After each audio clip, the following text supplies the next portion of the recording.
الله أكبر الله أكبر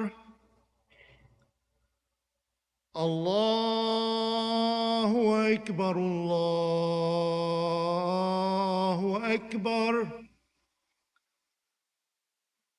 أشهد أن لا إله إلا الله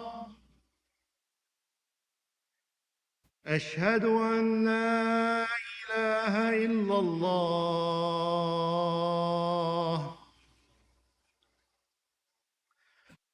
أشهد أن محمدًا رسول الله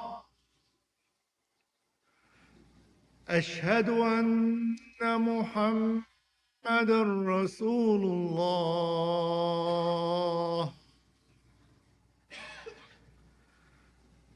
حي على الصلاة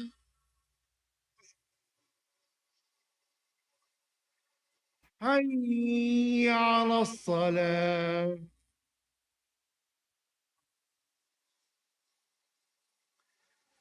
حي على الفلاح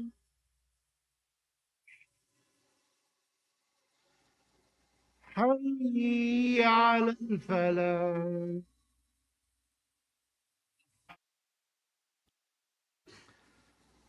الله أكبر الله أكبر لا إله إلا الله اللهم رب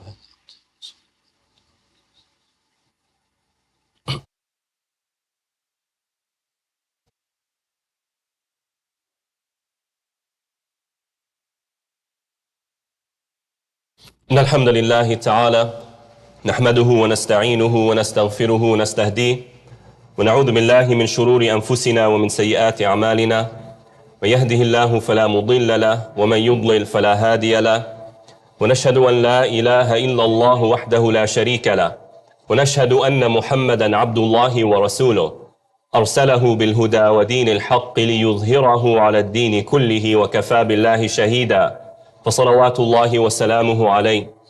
We begin by praising Allah subhanahu wa ta'ala. We praise Him because He is worthy of praise. And we ask Allah subhanahu wa ta'ala to protect us from the evils within ourselves and the evil consequences of our actions. And we ask Allah subhanahu wa ta'ala to send His peace and blessings upon the last and final messenger, upon his families, companions, his wives, and all those who follow his way until the end of time. يا أيها الناس اتقوا ربكم الذي خلقكم من نفس واحدة وخلق منها زوجها وبث منهما رجالا كثيرا ونساء واتقوا الله الذي تساءلون به والأرحام إن الله كان عليكم رقيبا يا أيها الذين آمنوا اتقوا الله وقولوا قولا سديدا يصلح لكم أعمالكم ويغفر لكم ذنوبكم ومن يطع الله ورسوله فقد فاز فوزا عظيما.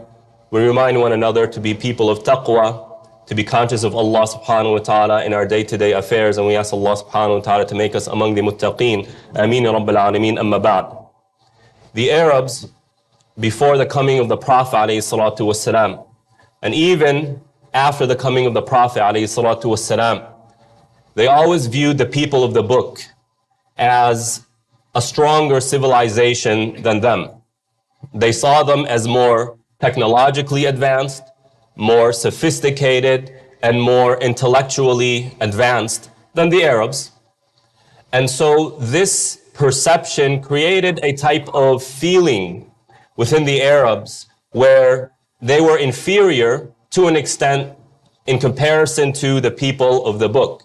You know, they would travel to Syria, Damascus, and see the Roman Empire, which was Christian, and they would interact with Jews of the area, and they just had this feeling.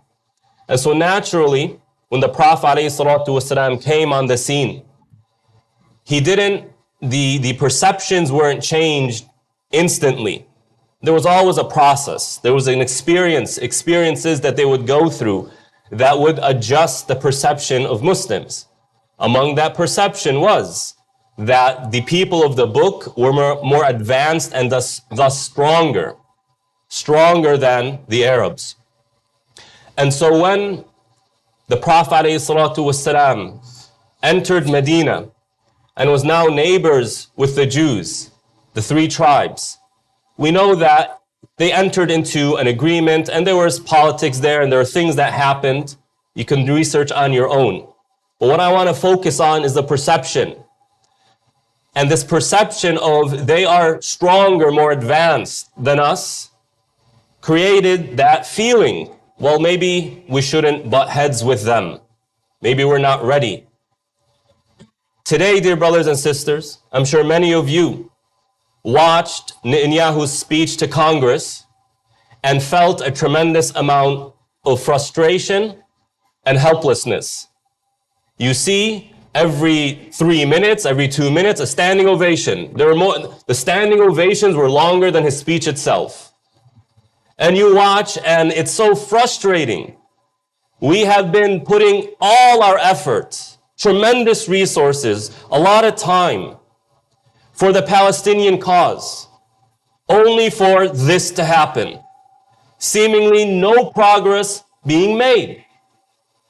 But when you actually look and you analyze and you ask the correct questions, we come to something that Allah subhanahu wa ta'ala says in the Quran to the Muslims in regards to what I began the khutbah with. How do you perceive them? How do you perceive them? About the people of the book, Allah subhanahu wa ta'ala says, تَحْسَبُهُمْ جَمِيعًا وَقُلُوبُهُمْ شَتَّى. You think they're united, their hearts are divided. What is Allah saying here? Pay attention to the wording. He's saying the problem isn't that they're too powerful. The problem that needs to be addressed is how you perceive them. How do you see them? Because oftentimes we might see something or someone as more than they actually are. And in that incorrect perception, we feel helpless, we feel frustrated. Look at his speech. His speech is the speech of somebody who he himself is helpless. He has been cornered. He has been defeated. And when you look at the statements he has made, wallahi, they are laughable and they are contradictory and they expose his own tyranny. He said the 1,200 people who were killed on October 7th were from 41 different countries. That's very interesting. Aren't you always going about saying, this is our land? We're from here?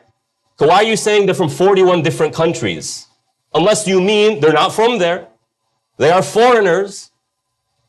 And when you look at line after line, he constantly destroys his own narrative that he has been building to amass support. So much so, dear brothers and sisters, when you look at mainstream media headlines about his speech, and I am quoting here, you have Congress individuals, congresspersons, and senators saying his speech was distasteful and dishonest. His speech was divorced from reality. The speech was a series of cliches. Nobody's buying it anymore. And so while we might look at the speech feeling helpless and frustrated, look at what's really going on. A record number of elected officials they weren't just unavailable. They boycotted. They boycotted. And I don't mean to say that Democrats are better or anything like that. We all know the game. But the fact of the matter is, he is being boycotted. Well, who are all those people in the seats, standing ovations and whatnot? They were invited guests. It was all staged, a theater, to make him seem more than he actually is. تَحْسَبُهُمْ جَمِيعًا. We think something when in reality it's something else.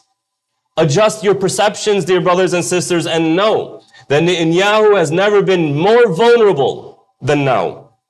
And so all the effort is paying off. And it's a matter of us continuing forward. And it's a matter of us continuing to challenge. And what I want to present to us today, dear brothers and sisters, is the following. The problem isn't how powerful the Israeli lobby is. Rather, the challenge is, are we willing to work as hard as those lobbyists? Because they work hard, don't they? They work hard, don't they? Do we work as hard? No. But what would happen if we do work as hard? Oh, we know what's going to happen.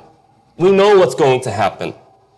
And so, dear brothers and sisters, we must work harder in identifying the vulnerabilities and putting pressure there.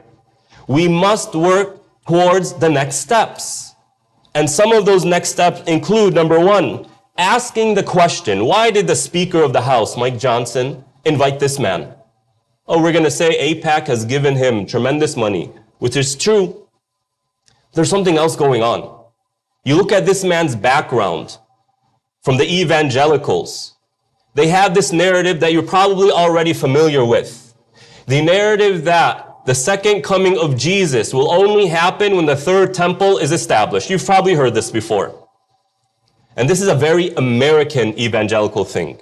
Christians around the globe, as far as I'm aware, they don't believe this. It's only an American evangelical thing. And so, they have this narrative that in order for Jesus to come back, this needs to happen. And so while they trade smiles and handshakes, you can understand what's in their mind, what's in the mind of that speaker. Yep, Jesus is going to come and we're going to wipe you out. تَحْسَبُهُمْ جَمِيعًا وَقُلُوبُهُمْ شَتَّى. Violence on top of violence. These wicked people. Wallahi, they are wicked. And I have a question for the evangelical population, or at least those who adopt this narrative. When Jesus comes back, alayhi salatu wassalam, and he will, are you going to go to him and say, we brought death and destruction to a region. We funded war after war to cause this to happen. We led to the displacement of millions of people, the death of countless children. We put that before our own people, because America comes second to these individuals. If you were to tell Jesus this, is he going to be pleased with what you did? Is that the Jesus we know? Alayhi salatu wassalam. Did he come for death and destruction? Did people in mass get killed by his ideology and his people and his followers? What nonsense is this? Are you seriously telling me, oh, those who believe in this narrative, that this makes Jesus pleased? Far from it, wahasha. A noble man he is, alayhi salatu wassalam. Rather, who is pleased by this? Satan. So you better readjust and really reflect on who you are serving. Because it is Satan who wants death and destruction. It is Satan who wants discord and disarray. Not Jesus, alayhi salatu wassalam. But we Muslims have yet to challenge this narrative. I have not seen a real challenge to this narrative here in America. And so I ask you from among the audience, who here will commit to researching this topic, this propaganda, this narrative, that Jesus will only come back when the third temple is established? Who will research that? Who will look to the sources to find the falsehood of this narrative? And who will develop a strategy to challenge that narrative? It needs to be challenged because we're talking about a quarter of this population of this land. That's not insignificant. Number two, when we look at Netanyahu's speech, there's one primary goal that he's coming with. And that is to encourage America, to drag America into another war in that region, but this time with Iran. Remember back in 2002, when he came to convince Congress that they need to go to war with Iraq? Yeah, how did that end? A disaster. And all of America is in agreement that that was a disaster. Let's remind the American people of one of the factors that actually influenced that decision. This man. Can we trust him? Oh, Americans, do you want to take this man's advice? To be dragged into another war? To be dragged into another senseless sucking of American needed economic resources? Is that what is America first? Is that what it means? And so we Muslims, we need to go to our co-workers, our employers, our employees, our neighbors, and bring this point up. This is the same man who dragged America or convinced America to go into one of the most senseless wars of this land's history and brought about nothing but death and economic peril to the American country. This is the same man who's now trying to encourage war with Iran and is now throwing the propaganda that Iran is the one who tried to get Trump assassinated. Yeah, and you are laughing. It's a circus now. But that's to our advantage, isn't it? Expose it. Tell the people remind the people who this man is. And know that when America right now does not want war, Americans across the board, left, right, Republican, Democrat, nobody wants war. And so we can weaken the Israeli propaganda, the Israeli lobby's narrative by pointing to this and saying, is this what America really needs right now? Is this in America's interest? He goes about saying we need to keep our friendship strong. That's not friendship. That's exploitation. And nobody buys it anymore. It's about ramping up that point and making sure that every American, urban, rural, north, south, east, west, left and right, ideologically speaking, Democrat, Republican, knows this and they're reminded. This is the same man that convinced or was a factor in convincing America into going into Iraq. And last but not least, this man had the audacity to bring up Ibrahim alayhi salam, saying, we are the descendants of Abraham. This is the land of Abraham. I remind you all, and I say to him, and those who use his name for exploitative reasons, ما كان إبراهيم يهوديا ولا نصرانيا ولكن كان حنيفا مسلما. Ibrahim came before Judaism and he came before Christianity. He's not a Jew. He's not a Christian. He is a monotheist, someone who is a peaceful man. His name literally means merciful father. Where's your mercy to compare yourself to him, to say that you are his descendant, you are from him, you are nothing like him, and he is free of you. You are a senseless maniac doing nothing but violence and killing and trying to play the world into believing that you are the people who are civilized and you hold life in sanctity. No, you are the exact opposite. Ibrahim alayhi salam is free from you and free from anyone who causes death and destruction on this earth, whether Muslim, Christian, or Jew. Ibrahim alayhi salam is the one who tried to convince the angels not to punish the people of Lut alayhi salam. That's Ibrahim alayhi salam, a merciful man, a calm man, a peaceful man, not a genocidal maniac. And so we must let the people know who Ibrahim really is. Who acts like the prophet? They are the ones who have the right to say we are of these people. But those who do exactly opposite of the prophets are on the side of Iblis. And let us remind humanity of that. أقول قولي هذا واستغفر الله لي ولكم.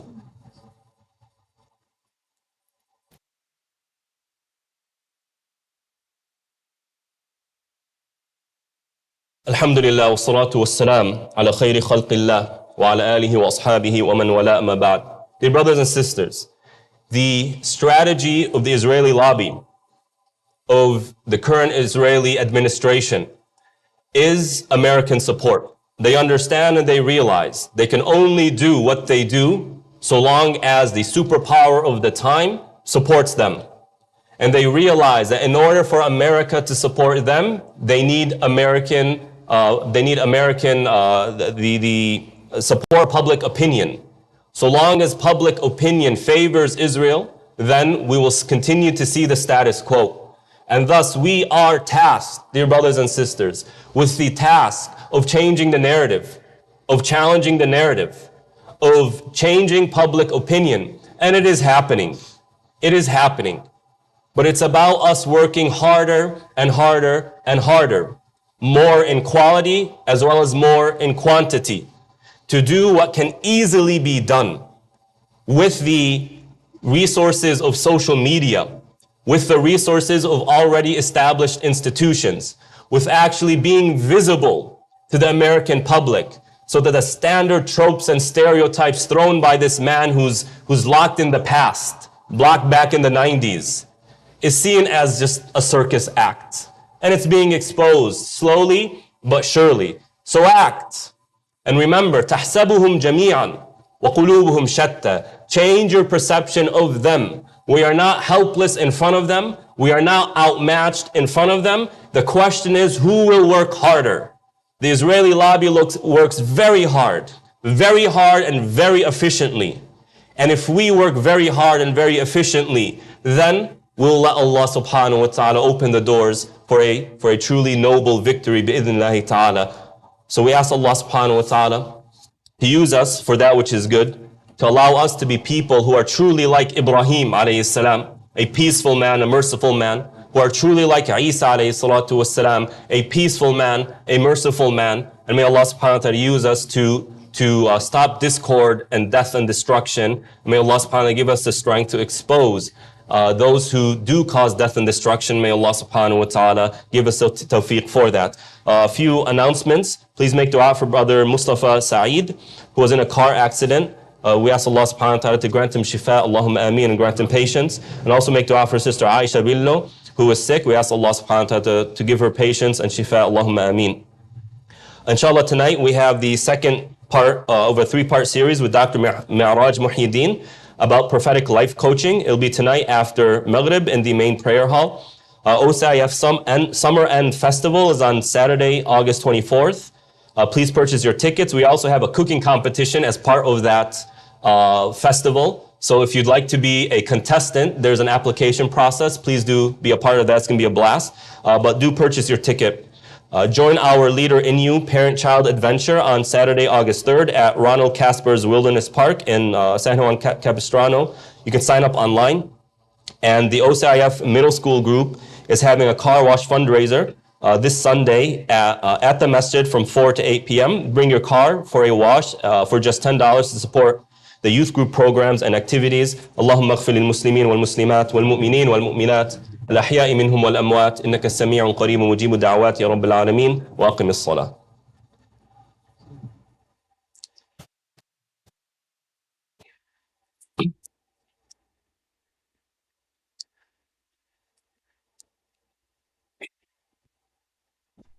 الله أكبر الله أكبر أشهد أن لا إله إلا الله أشهد أن محمد رسول الله حي على الصلاة حي على الفلاح قد قامت الصلاة قد قامت الصلاة الله أكبر لا إله إلا الله.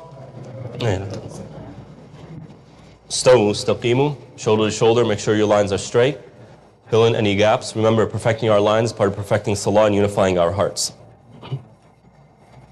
Allahu Akbar.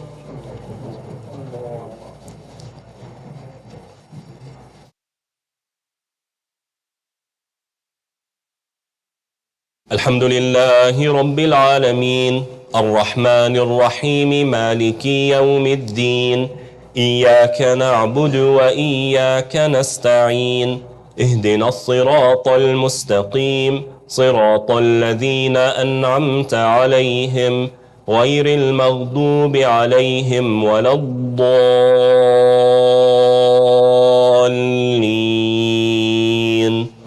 آمين.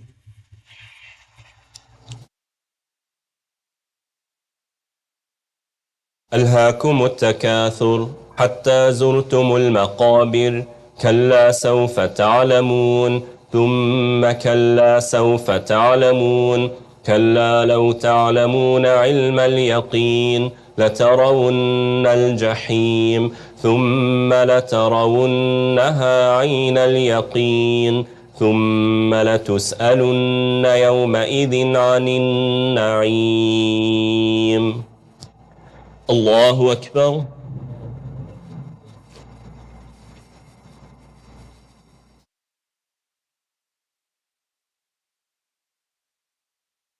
سمع الله لمن حمده.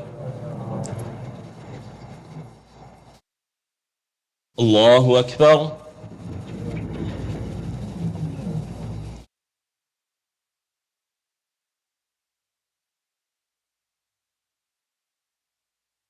الله أكبر.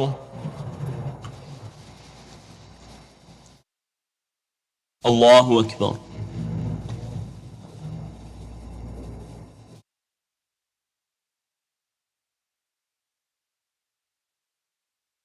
الله أكبر.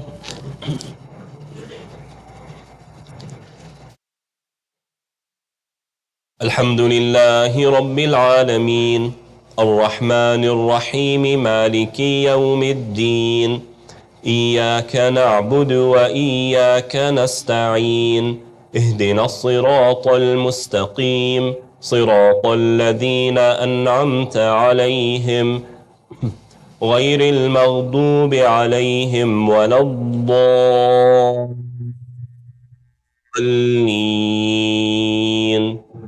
آمين.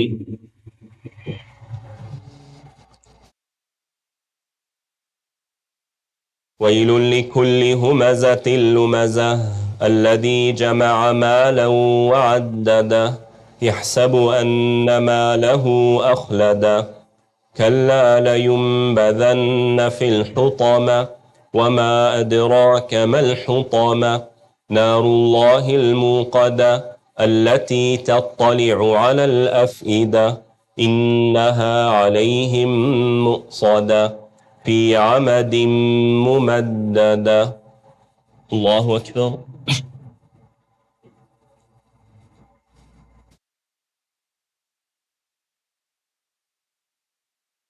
سمع الله لمن حمده. الله أكبر.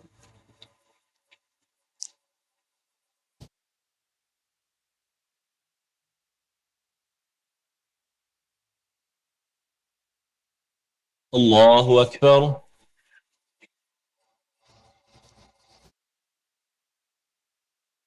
الله أكبر.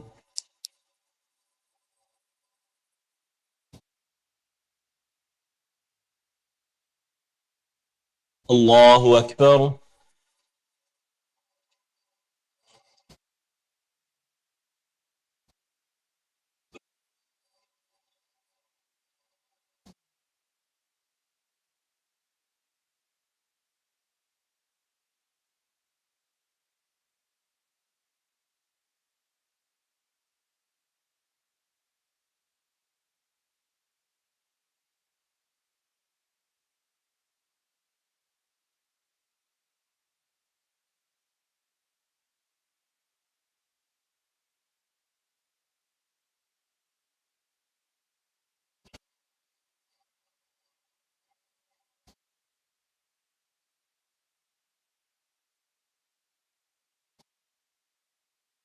السلام عليكم ورحمة الله. السلام عليكم ورحمة الله.